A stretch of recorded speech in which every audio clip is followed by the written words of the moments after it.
Le score. Le score. Vous avez cru et comprendre que nous aurions un entretien tête-à-tête. 18h30, 20h sur Radio Nova. Sur Radio Nova. Bon, à mon tour maintenant. On a écouté vos classiques, on va écouter les miens. Avec Charline Roux. Bienvenue dans le score sur Nova. Au menu du jour, de la musique, de la conversation et du cinéma. Il sera question du très beau film Nino qui sortira mercredi dans les salles obscures. On en parle avec sa réalisatrice Pauline Loquès et son comédien Théodore Pellerin. Mais juste avant, l'actu du jour. Le score. And the Emmy goes to... L'actu du jour. C'est la nuit dernière, heure française, que s'est déroulée à Los Angeles la 77e cérémonie des Emmy Awards, les récompenses de la télé US. Pour la mini-série, sans surprise et c'est largement mérité, Adolescence sur Netflix a tout gagné.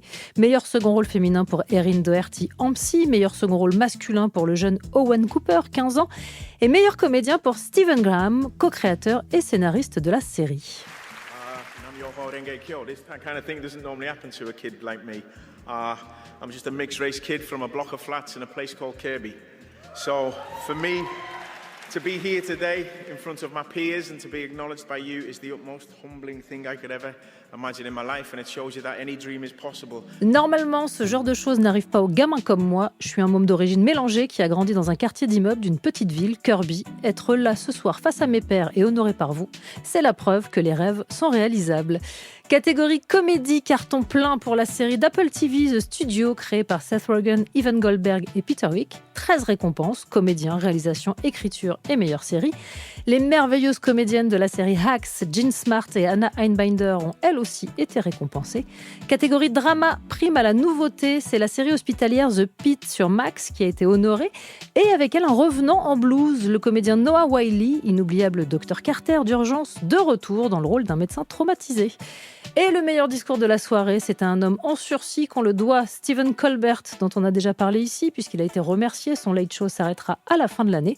Récompensé pour ce dernier, il a déclaré ceci. 10 years ago, in September of 2015, Spike Jones stopped by my office and said, "Hey, what do you want this show to be about?" And I said, Spike, I don't know how you could do it, but I'd kind of like to do a late night show, a late night comedy show that was about love. And I don't know if I ever figured that out, but at a certain point, and you can guess what that point was, I realized that in some ways we were doing a late night comedy show about loss. And that's related to love, because sometimes you only truly know how much you love something when you get a sense that you might be losing it. On comprend qu'on aime les choses quand on réalise qu'on peut les perdre. Dans un instant, on retrouve Pauline Loquès et Théodore Pellerin pour parler du film Nino. Je prends quelques secondes néanmoins pour accueillir nos nouveaux auditeurs toulousains qui nous écoutent désormais sur le 89.7. On y va en musique avec Billie Eilish. Le score. Jusqu'à 20h. Sur Radio Nova. Et après avoir parlé série et Emmy, laissez-moi vous annoncer une très chouette semaine ciné. Sélection variée, ruez-vous dans les salles obscures pour aller voir par exemple un film qui fait battre le cœur, trembler la lèvre inférieure et autres manifestations d'émotion. Oui, il faut toujours prendre son cas perso pour une donnée universelle, pourquoi pas, je suis mégalo. L'œuvre en question s'appelle Nino, on la doit à une réalisatrice qui signe son premier long métrage et ce héros à beau prénom est interprété par un comédien vu chez Dolan dans 3 films de Sophie Dupuis, chez Joel Edgerton, Ari Aster ou Lionel Bayer dans La dérive des sentiments et dans des séries comme Becoming Karl Lagerfeld et The OA. Ils sont tous les deux dans ce studio. Bonjour Pauline Loquès, bonjour Théodore Pellerin. Bonjour Charline. Et merci à tous les deux. Ça me fait très plaisir et il n'est pas exclu que l'émotion me bloque un peu par moment. Donc si le propos est incohérent, on accueillera ton émotion, Charline. Comment est-ce que ça va à J-2 ? Je sais pas, Théodore. Moi, c'est la première fois pour moi. Théodore, il a sorti 15 films, donc lui, il est plus détente, mais il me dit, j'oublie toujours que c'est ton premier film. Et oui, mais donc je sais pas du tout à quoi m'attendre en termes surtout d'émotions que je vais ressentir. En fait, c'est vraiment après tout ce qui est accueil du public et tout ça, c'est assez abstrait, mais les émotions ressenties, je sais pas si je vais être terrifiée, très joyeuse. Pour l'instant, ça va. Et l'homme d'expérience, on dit quoi ? Moi, j'ai très hâte. C'est un film que on n'aime pas toujours autant les films qu'on fait, mais Nino, c'est un film que j'aime beaucoup, donc c'est vraiment un bonheur de le présenter. J'ai hâte de l'avant-première ce soir, j'ai hâte à chaque fois, je suis très heureux de le présenter, que les gens le voient. Donc, On va évidemment parler de ce film qui est plein de bienveillance, de tendresse, qui est émouvant, mais qui est jamais larmoyant. Mais juste avant, il y a une question rituelle dans cette émission, je vous la soumets. Quelle place prend la musique dans votre vie de tous les jours et à quoi est-ce qu'elle vous sert ? Moi, elle me sert à écrire déjà. J'écris jamais sans musique. Je crois. C'est-à-dire que je peux pas écrire dans le silence. Donc, elle m'accompagne quand je marche et quand j'écris, ce qui fait l'essentiel de mes journées quand même. C'est-à-dire tous les moments où je suis pas avec mes enfants, généralement je marche ou j'écris. Donc oui, et depuis toujours, je dirais depuis la vingtaine. Ouais.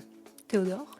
Moi, ça, c'est très, très changeant. C'est soit, je pense que je tends plutôt vers le silence. J'aime pas marcher avec de la musique. Donc j'ai des moments où j'écoute beaucoup de musique, mais c'est vraiment comme des espèces de points très précis. Sinon, je préfère le silence, je crois. Est-ce que ça te sert dans le travail, par exemple ? Des fois, mais c'est pas l'entrée principale du tout. Ouais. Ça me sert plutôt quand un cinéaste me donne de la musique à écouter, ça me permet d'entrer dans leur univers, mais c'est rare que c'est la musique qui va me faire, par moi-même, découvrir quelque chose. Je vous ai confié la tâche très compliquée de choisir 5 titres dans les playlists de Nova. Le premier titre choisi, c'est Théodore, c'est Clairo, Sexy to Someone. On l'écoute, vous en parle. Vous dites c'est qui l'a choisi ? Je pensais que c'était un truc à Ah 5. Non, moi je balance, vraiment, il n'y a pas de... J'y suis pour absolument rien. Aucune opacité, aucun secret dans cette émission. Clairo, on en parle juste après. Le score sur Radio Nova. Falls sur Nova avec My Number. J'ose à peine prononcer les titres en anglais parce qu'il y a quelqu'un de plus balèze que moi en termes anglophones, en l'occurrence. Il est très critique de la façon dont les Français parlent anglais. Non, sur le plateau, je disais un peu des phrases en anglais, ils étaient tellement charmants quand vous essayez de parler en anglais. Non, c'est touchant. Bon, je vais vraiment les prononcer façon inspecteur Clouseau, en fait. On va faire comme ça, je pense que c'est moins risqué. C'est très bien, j'adore. Toujours en compagnie donc de Théodore Pellerin et Pauline Lecaisse, venus nous parler de Nino, qui sera ce mercredi dans les salles. Le film s'ouvre par un rendez-vous médical. Nino attend des résultats. Vous avez bien passé des examens médicaux récemment? Ouais, c'est pour de la fatigue. Et on vous a prescrit des examens complémentaires pour une douleur persistante à la gorge, c'est bien ça? C'est pas un... Vous êtes jeune donc prioritaire. Vous pouvez commencer dès lundi.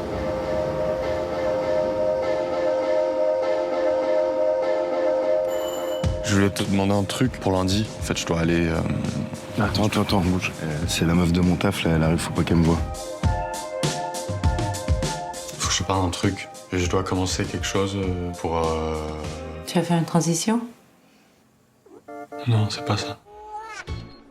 C'est pas... Ben si, c'est.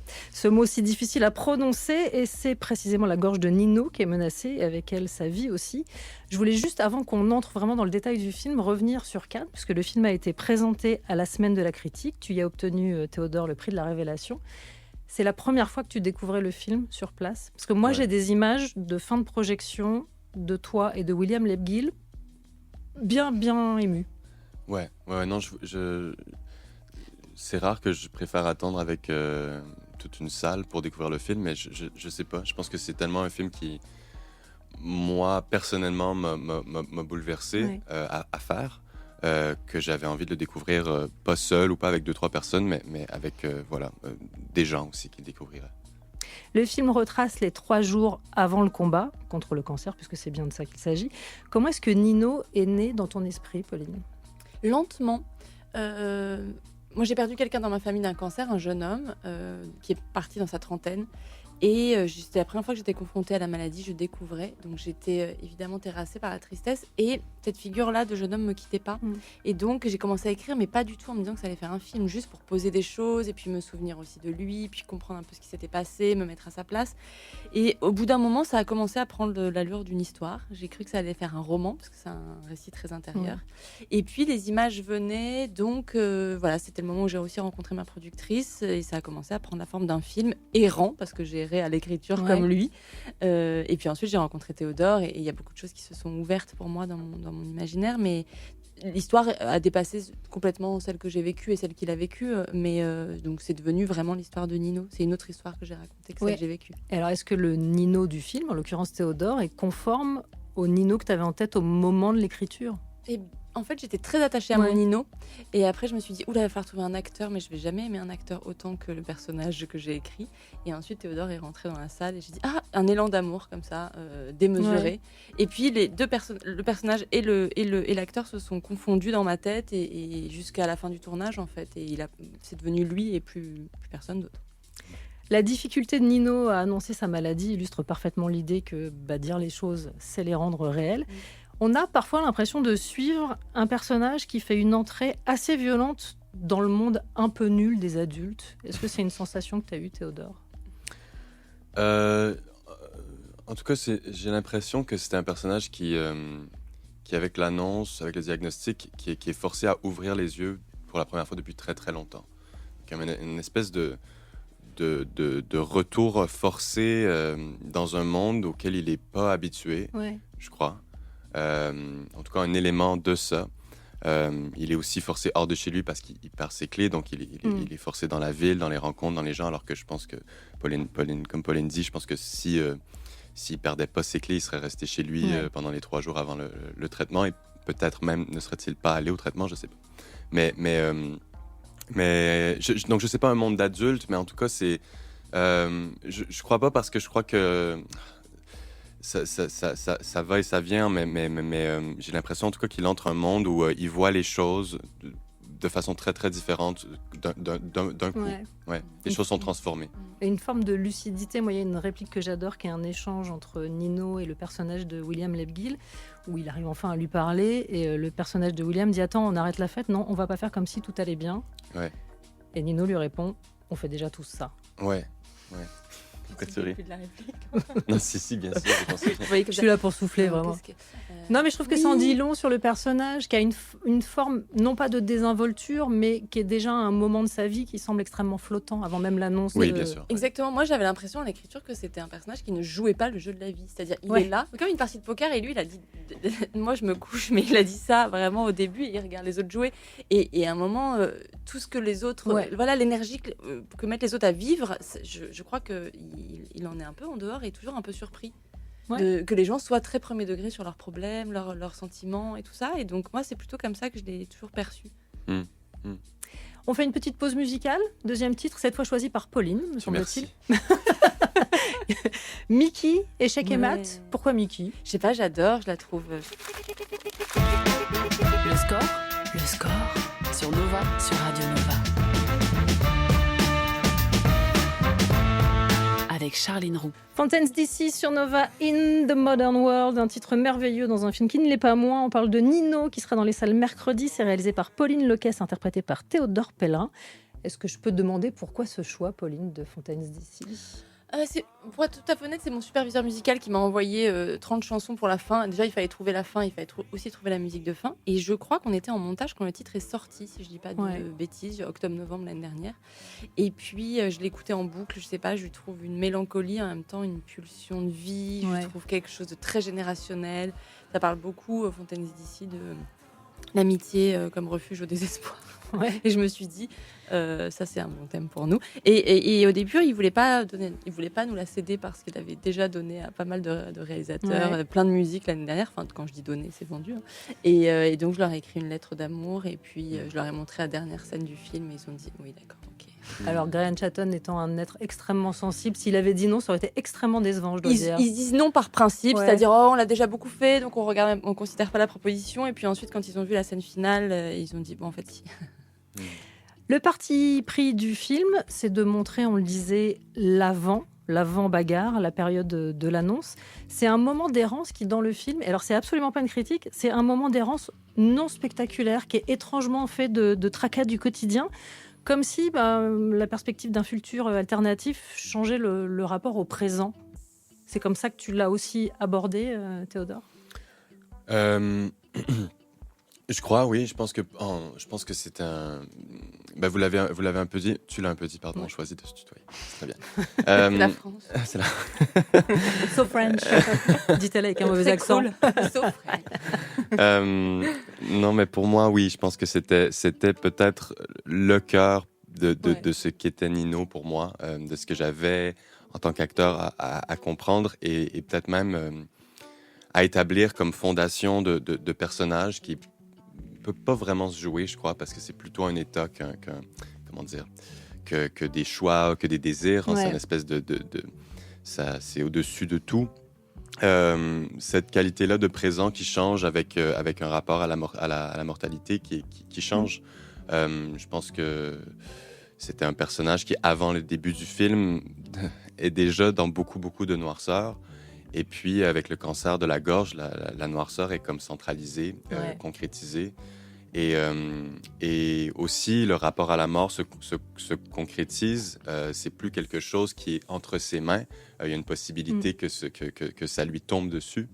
Et voilà, je pense que ça le plonge dans un rapport. Aussi, le fait, évidemment, comme on a dit, qu'il soit forcé dans la vie, qu'il soit forcé à ne plus être chez lui, mais à être dans la ville avec les gens, ça change. Je pense que ça le retire de la banalité. Il est forcé à voir les choses avec un nouveau poids, avec une certaine poésie. Et puis ça fait des rencontres qui sont parfois, je pense qu'il est étonné de la banalité de ce que les gens lui disent. Puis en même temps, il y a toujours des moments où il y a une réelle connexion qui se passe, il y a une réelle rencontre. Donc, voilà. C'est un personnage qui écoute, c'est un personnage qui répond plus qu'il est initiateur du dialogue. Alors, une consigne donnée par Pauline durant la préparation, c'était de trouver sa voix. Alors là, j'ai besoin d'explications collégiales. J'ai toujours pas compris. Non, alors en fait, c'est quelque chose. Ça n'a rien à voir avec, par exemple, les tonalités québécoises qu'a Théodore dans la vie et qu'il a pas dans le film. C'est vraiment que moi, en fait, quand j'écris, j'écoute un personnage. C'est-à-dire que je n'écris pas. Il vient de là et puis il a grandi là et puis. En fait, c'est bizarre, mais je les entends parler. Donc je les entends parler et j'ai l'impression d'avoir des gens qui parlent. Je les mets ensemble et puis moi j'écris comme ça, je prends des notes. Donc moi, c'est très c'est très sonore dans ma tête en fait. C'est d'abord, je comprends un personnage à la manière dont il s'exprime. S'il parle vite, s'il parle doucement, s'il met des temps, le vocabulaire qu'il a choisi, c'est comme ça que je les découvre. Donc j'ai dit à Théodore, comme tu as déjà tout physiquement, voilà, c'est ce regard, ce sourire, en fait c'est exactement ce que je voudrais, cette profondeur que tu as. Juste trouve ton phrasé, et c'était aussi le libérer de ma propre écriture à moi, c'est-à-dire que moi j'écris de manière assez précise quand même, avec des ponctuations, des temps et tout. C'est aussi lui dire trouve ta propre voix, comment ce personnage va s'exprimer ou se taire. Mais finalement, j'ai que respecté ta ponctuation. Non, mais ça m'a étonné la manière dont tu t'as... Non, mais c'est pas qu'une histoire de ponctuation, c'est une histoire de... On n'a pas forcé, par exemple, des hésitations, des maladresses dans la voix. Théodore a une voix très grave, très posée. On n'en a pas fait non plus un personnage qui bute constamment comme ça à l'oral dans les discussions. Après, c'est jamais un truc que j'ai jamais l'impression de faire des choix. Je pense qu'il y a beaucoup d'acteurs et d'acteurs pour qui j'ai énormément de respect qui disent qu'être acteur, c'est que faire des choix. Mais j'ai jamais vraiment compris ça parce que moi, on dirait que les choses arrivent comme des espèces d'évidence où je me dis c'est comme ça que ça doit se faire. Voici le canal, ou même dans la physicalité où je me dis ça doit être comme ça, sinon je sais pas comment vivre quelque chose, sinon je sais pas comment être ému par ça. Ça devient toujours comme un peu des chemins qui s'imposent. Voilà. Un mot aussi du reste du casting à très haut potentiel émotionnel et tendresse. Salomé Devels, William Lebguil, Jeanne Balibar, Mathieu Amalric, Camille Rutherford, Estelle Meyer. Comment est-ce que justement ce casting s'est constitué ? On a l'impression que le critère premier était la bienveillance en fait. Oui, c'est-à-dire que la gentillesse, l'humanité, je dirais même, c'est vraiment des gens... En fait, j'ai trouvé Théodore, puis après il fallait trouver les rôles secondaires, donc j'ai envoyé le scénario, et puis des gens me disaient il est trop touchant Nino, ça me touche trop, et ils me parlaient de leur personnage, du personnage de Nino et pas de leur personnage. Donc il y avait comme ça un élan, et puis ils auraient pu refuser parce qu'ils viennent, c'est vraiment un film de passage pour les rôles secondaires. Ils viennent une scène, deux scènes, on les revoit plus. Il y en aurait d'autres qui n'auraient pas accepté, mais en fait eux ils m'ont tous dit on a vraiment envie d'en faire partie pour l'histoire que ça raconte, pour aussi accompagner vraiment ce personnage. Donc j'ai eu de la chance pour un premier film, franchement j'ai eu beaucoup de chance, c'est un cadeau qu'ils m'ont fait, et l'humanité transpire dans le film aussi grâce à eux. Mais ça vient aussi beaucoup de l'humanité qu'a la cinéaste. Ça vient de Pauline. C'est elle qui donne le ton, c'est elle qui invite les gens, qui crée aussi, qui donne le ton. Voilà comment ça va être. Voici les rapports. Puis voici dans quel type de film on est. Puis on prend un peu, on aspire un peu tous inconsciemment de ce qu'elle est. Puis son humanité, son écoute, sa générosité. Je pense que ça fait partie ça donne énormément. Puis je veux juste nommer aussi Victoire Dubois qui est extraordinaire. Bien sûr, absolument. qui me dit toujours tout le monde me déteste, c'est ça en projection, parce que c'est le médecin du début. Mais toujours mais terrifiée. pas tant en fait. Non, parce Bah que moi, non. elle aussi, je la trouve très attachée, Ouais. très humaine, et voilà, c'est l'institution qui les broie plus que eux, plus que les oncologues qu'on accable. Mais c'est vrai que, et puis c'est des acteurs d'une grande humilité, c'est-à-dire qu'ils tirent jamais la couverture à eux, en fait. Ils veulent pas dans une scène briller, ils voulaient que Théodore soit le plus émouvant possible, le plus percutant. Donc, c'était une belle harmonie. On a parlé de bienveillance. Sachez que c'est une qualité assez mal partagée en ce studio. Je ne le suis pas. Donc, dans un instant, je vais vous soumettre des dilemmes. Il va falloir trancher. Ce sera juste après la pub. Le score. Jusqu'à 20h sur Radio Nova. Toujours en compagnie de Pauline Lecas et Théodore Pellerin. On écoute Blur, Girls and Boys. Et c'est le choix de Pauline, si je ne m'abuse. Non, c'était Théodore. Ah, c'était C'est quoi? Théodore, C'est l'année de ta pardon. naissance, ça? C'est quoi? C'est quelle Non. année? Je sais pas, non. Mais pourquoi? Parce que je l'écoute en ce moment, je crois. Je l'écoute tout le temps. Ouais. Vintage. Ouais, vintage. Quelle fonction? Quelle fonction? Quelle fonction ce titre, Théodore? Sous la douche? T'écoutes la musique sous la douche? Oui. C'est vrai? Genre, tu Il y mets a beaucoup de gens qui font ça, non? Moi, oui. Mais Ah ouais, c'est apparemment, vrai. ça a l'air d'être une Ça a l'air anomalie. d'être- Mais comment vous C'est faites? peut-être Dans des une haut-parleurs. enceinte à l'extérieur et une douche verticale, en fait, très simplement. Je comprends pas.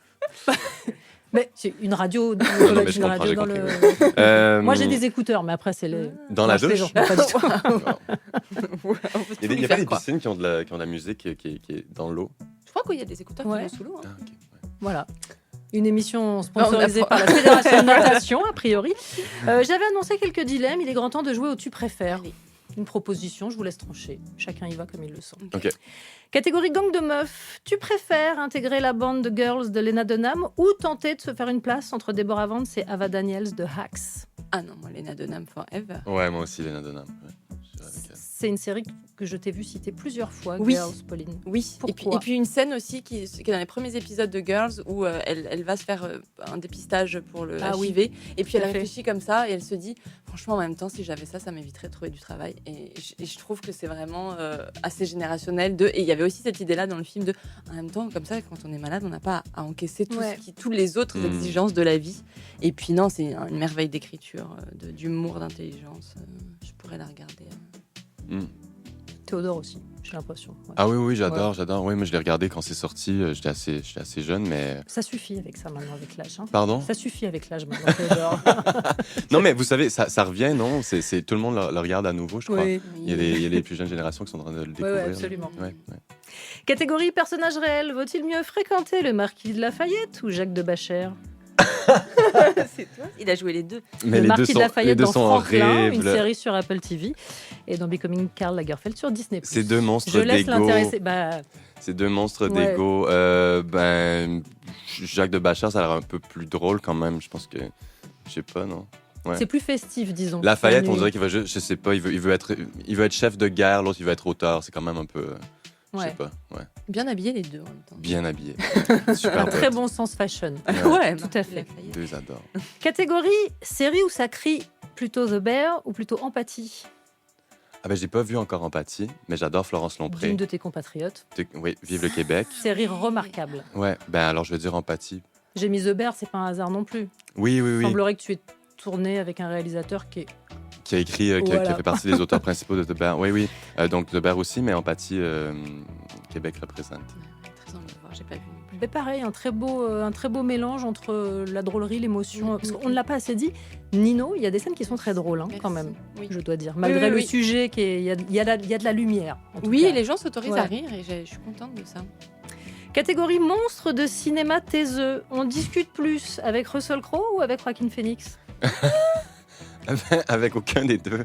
T'as tourné dans des films dans lesquels les deux sont... Oui, les deux Ouais. sont super, mais les deux, c'est vrai qu'ils parlent pas trop.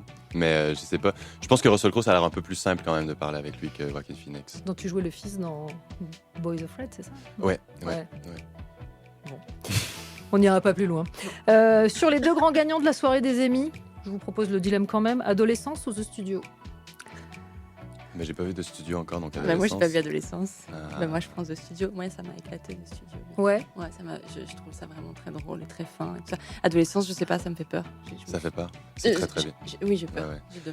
Mais il y a Daniel Brühl, non, dans The Studio? Littéralement Ouais. qui joue Karl Lagerfeld, je sais pas. Je crois. Oui, Je crois. peut-être. Oui. Donc, de studio. Donc plutôt comédie. Oui. Non, en vrai, adolescence, c'est vraiment génial. Ok, bah, Ouais, Pardon, c'est c'est hyper bien écrit, hyper bien joué. Le jeune, il est exceptionnel. Owen Cooper. Ouais. C'est pas si étouffant que ça. Ça va. Enfin, si, un peu quand même. J'ai un, Si. fils, Je peux pas j'ai un fils de mentir. 12 ans et je me suis dit. Ouais, c'est c'est quand pas- même pas je- mal. Enfin, je dis pas que ça a une vertu informative, mais Non, c'est mais il faut pas le mal. faire, bien Mais sûr. c'est terrifiant, je dois dire. Bah voilà, vous êtes acquittés des dilemmes vraiment de Merci. manière très simple. Dans un instant, on revient sur vos carrières respectives. Juste avant, on écoute Arrested Development avec Is My Mind. Le score sur Nova, sur Radio Nova. Avec Charline Roux. Cold War Kids sur Nova, Hang Me Up to Dry, le choix de Pauline Locquès, venue accompagnée de Théodore Pellerin. On parle de Nino qui sera dans les salles mercredi, mais je vais déjà te demander de justifier ce choix. J'adore ce Et groupe. parce que ça me rappelle, je sais pas de quand ça date, mais ça me rappelle quand je vivais dans mon petit studio à Paris, que je mets des clopes à la fenêtre en écoutant ça. C'était vraiment la très très belle époque.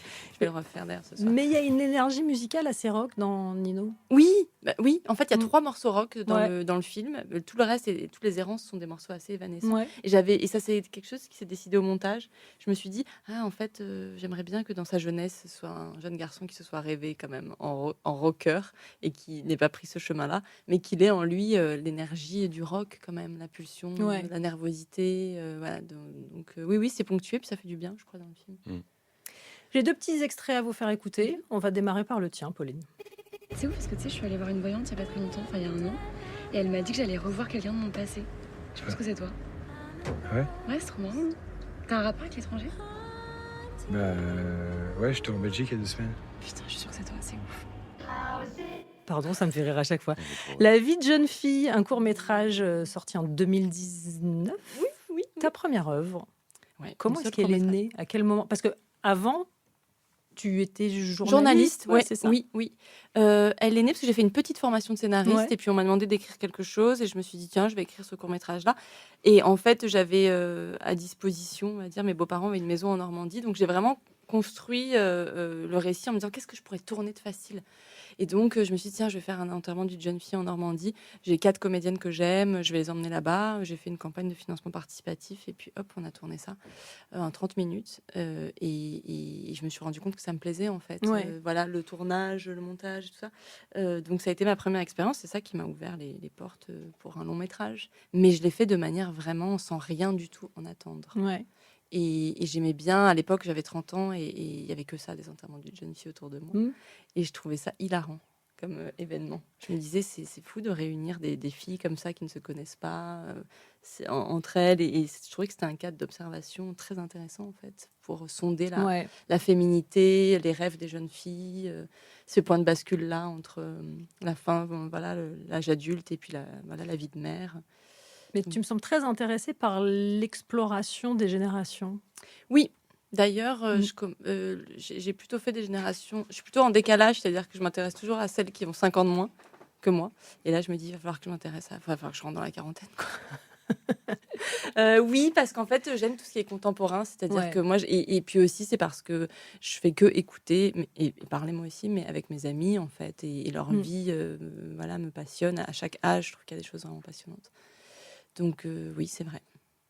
L'extrait de bande-annonce qui suit te concerne toi, Théodore. Qu'est-ce que vous allez faire? Qu'est-ce que c'est donc? Ben oui, tu me fais peur, c'est effrayant, tu me fais peur. Chien de garde de Sophie Dupuis, c'était en 2018, ça t'a valu le prix Iris de la révélation de l'année. Depuis, tu as retourné 2 films avec Sophie Dupuis, Ouais. c'est ça? Oui. Mais je voudrais qu'on revienne juste sur celui-là, qui a eu une résonance toute particulière. Est-ce que c'est le moment où tu t'es dit, voilà, c'est ça, je suis à ma place, c'est ça que j'ai envie de faire, ou c'était déjà venu avant? D'une certaine façon, oui, je pense que c'était avec le tournage de ce film-là. J'avais 19 ans et je venais de tourner plusieurs films cette même Ouais. année-là où j'avais été bien malheureux, je crois. Je trouvais ça dur. Chaque fois, je me disais, c'est pas vraiment ce que je veux faire. J'arrive pas à toucher à ce que... à ce que j'espère être le jeu. Et puis c'est avec Chien de garde, puis avec ma rencontre avec Sophie, puis avec les autres acteurs que pour la première fois j'ai senti comme un truc s'ouvrir avec un personnage aussi qui était très très comment dire extraverti, qui avait une énergie débordante, qui avait un certain sadisme, puis une certaine... qui était aussi presque comme un garçon, un jeune garçon. Donc, ça m'a permis de vraiment aimer jouer pour la première fois, puis d'avoir des moments où j'ai vécu plein de choses pour la première fois sur ce tournage-là. Et aussi, ça a été un peu une éducation de ce que ça peut être que de jouer dans le bonheur, dans la bienveillance, puis... Et oui, développer une certaine éthique de travail aussi. Voilà, ça a été comme la vraie première fois où je me suis dit, OK, là, je suis en train de jouer. Ouais. Est-ce que pour l'un comme pour l'autre, il y a eu une réalisatrice, un réalisateur, un comédien, une comédienne qui vous a donné envie de faire ça? Ou est-ce que ça s'est construit autrement? Ben, moi, il y a beaucoup de gens qui m'ont donné envie de faire ça. Je pense que c'est des acteurs, surtout, ça a passé par les acteurs, par les actrices. Parce que je pensais que c'était eux qui faisaient absolument tout. Je savais pas à quoi ça servait un réalisateur. Mais... C'est toujours pas. On comprend pas les directives, on comprend pas... il s'agit dans tous les... Non, mais oui, je pensais que c'était eux qui faisaient tout. Donc, je sais pas, quand j'étais enfant, il y avait Marc Labrèche, que vous connaissez peut-être un peu ici en France, puis Anne Dorval, que vous connaissez décidément.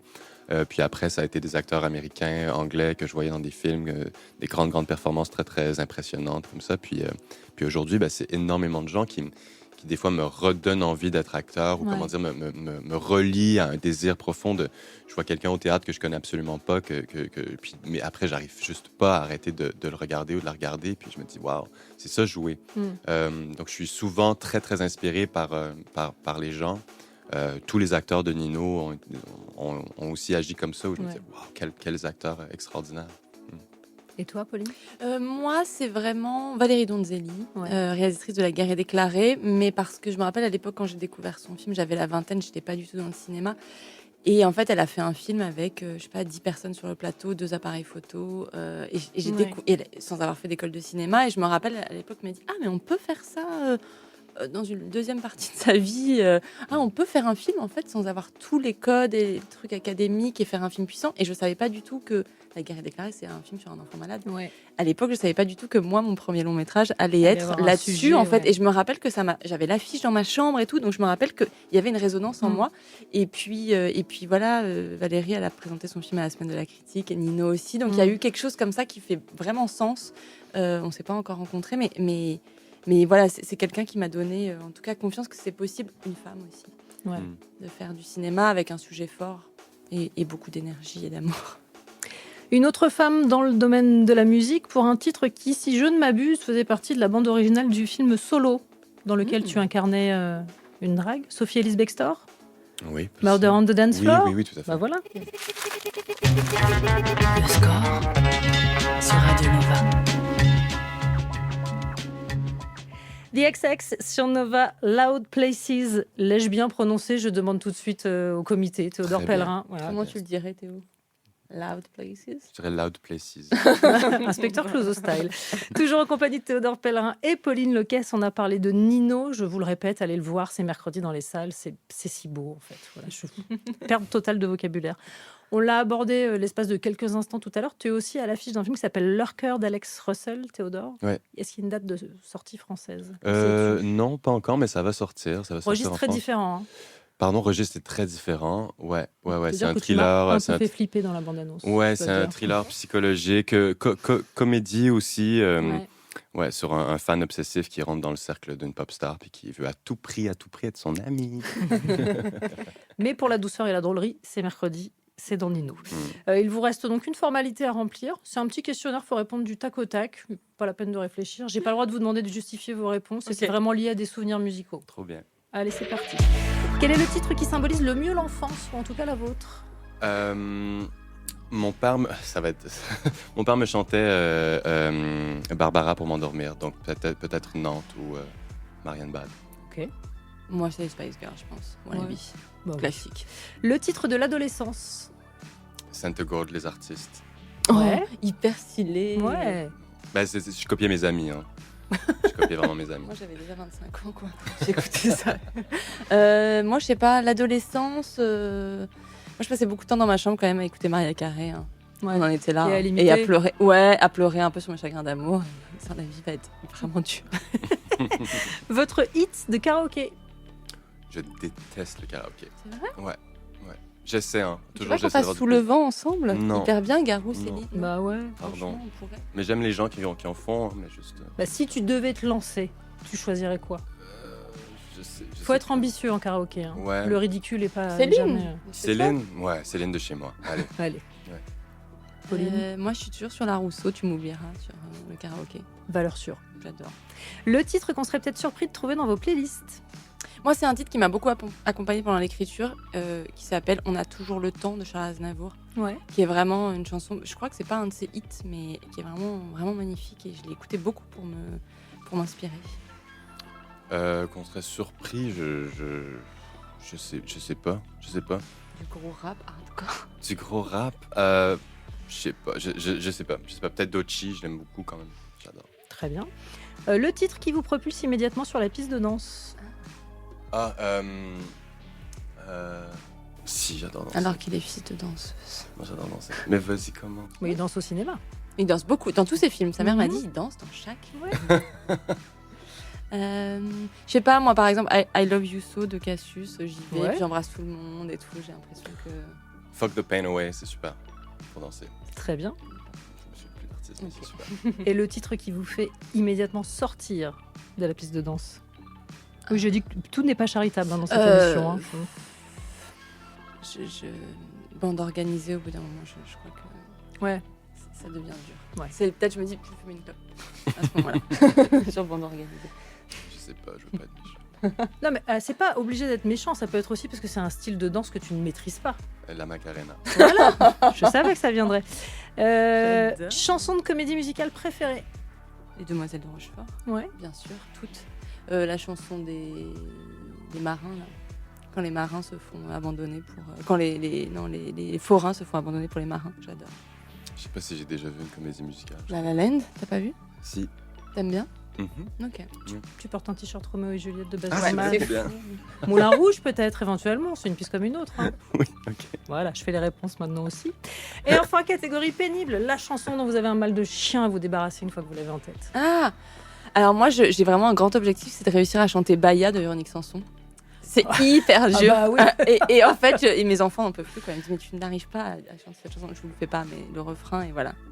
Moi, j'ai vraiment, depuis des semaines, In the Modern World de Fontaine d'ici dans la tête. Mais ça, c'est pas désagréable. Non, c'est pas plutôt désagréable. pas mal. Bah, restons là-dessus. Plutôt qu'une chanson qui tourne en boucle et qui va nous rendre complètement fous. Je rappelle donc que Nino est un film de Pauline Lequès avec Théodore Pellerin, que c'est absolument remarquable et que c'est dans les salles mercredi. Allez donc vous faire du bien. Voilà, je sais pas comment le dire autrement. Merci à tous les deux d'être passés par ce studio. Merci beaucoup. Et il est 20h, il est grand temps de retrouver David Blo et le Nova Club.